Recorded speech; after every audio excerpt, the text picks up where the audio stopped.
فاسألوا أهل الذكر إن كنتم لا تعلمون. Adapun kisah di mana Al-Wasik Billah. Al-Wasik Billah ni dia ceritakan satu kisah salah seorang khalifah Abbasiyah. Ni cerita ni masyhur, tapi kita tengok macam mana ditahqiqkan. Salah seorang khalifah Abbasiyah menghantar seorang yang bernama Salam untuk mengkaji berkenaan tembok tersebut, maka kebanyakan ahli sejarah menganggap daif. Imam Al-Alusi, seorang ahli tafsir terkenal, mengatakan di sisiku adalah pembohongan yang tak diterima oleh ayat Quran Karim. Wallahu a'lam. Ini pandangan Imam Al-Alusi, Ruhul Ma'ani dalam kitabnya. Tapi ceritanya menarik.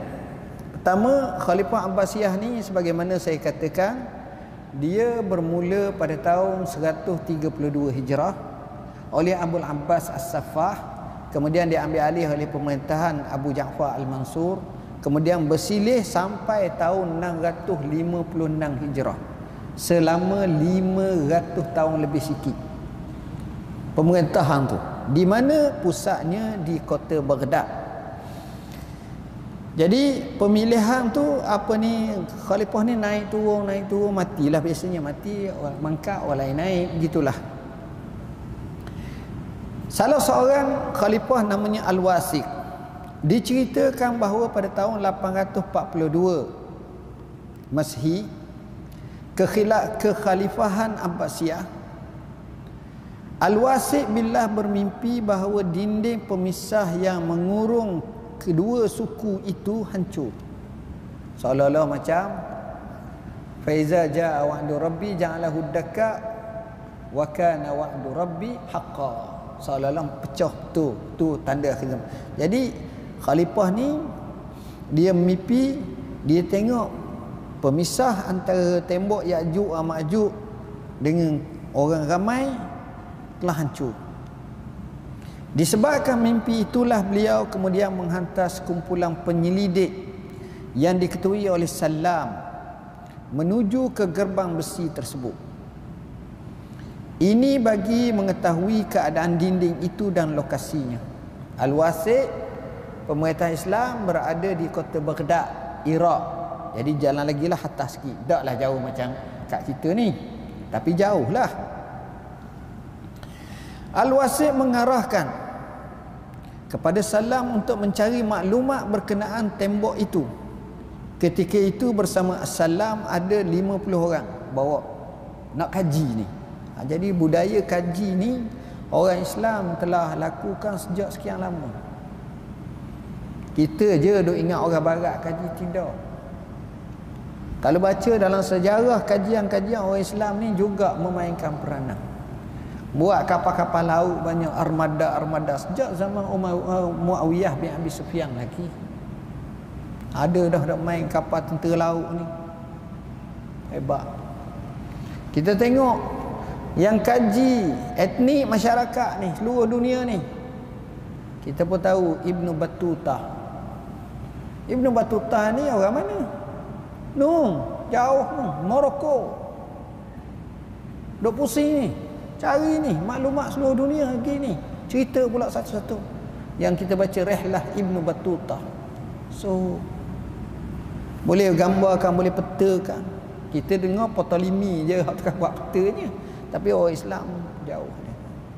Bahagian doktor dah sakira lah, nak kenal darah jenis apa semua sekali. Kita dengar Ruknuddin Ibn Nafis, sohu bagi darah ni A ke B ke apa semua, bukan darah semua sama. Nak kenal hak bahagian saraf, nerve, ramai orang Islam. Jadi mereka ni mengkaji. Hak kaji itu kaji kita. Hak kaji pergi jalan di tempat ni, kita tengok kesan sejarah ni pun sama. Jadi 50 orang pergi ni. Pengkajian tersebut menelan belanja yang besar. Disebutkan dalam sebuah biografi berjudul Nuzhah Al-Mushtaq oleh Al-Idrisi. Al-Idrisi ni juga salah seorang pengkaji Islam.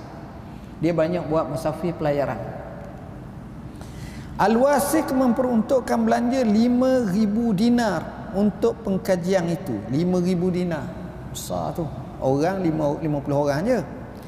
Al-Wasit memperuntukkan 55,000 dinar untuk pengkajian itu. Mereka akhirnya mendapati gerbang antara gunung selebar 137 meter dengan tiang tinggi di kiri kanan tersebut dari galang-galang besi yang dituang dengan cairan tembaga, tempat digantung daun pintu gerak saksa. Nampak? Ni kalau tuan-tuan rajin buka YouTube tengoklah. Dia akan nampaklah kawasan tu. Memang apa yang disifati macam tu lah. Kisah lain menyebut Salam melihat pegunungan yang terpisah oleh lembah. Gunung patut pisah lembah-lembahnya. Sekitar 150 meter dan lembah itu ditutup tembok berpintu besi sekitar 50 meter. Ada. Lihat Nuzhat Al-Mushtaq fi Ikhtira' Al-Afaq oleh Syarif Al-Idrisi. Al-Idrisi juga menceritakan bahawa menurut cerita Salam, penduduk di sekitar pegunungan biasanya memukul kunci pintu besi 3 kali sehari. Nak pecah. Setelah itu mereka meletakkan telinga pada pintu untuk mendengar reaksi dari dalam pintu. Kata orang dak dengan telinga lah dengar. Lalu mereka mendengar gema teriakan dari dalam. Perkara tersebut menunjukkan bahawa di dalam pintu tersebut memang ada makhluk jenis manusia yang dinamakan Ya'juj wa Ma'juj. Itu berkenaan dengan pintu besi ini. Kemudian maknanya pendapat tentang apa yang dipanggil tembok besi Zulkarnain itu, kawasan yang kita sebut itulah yang paling kuat.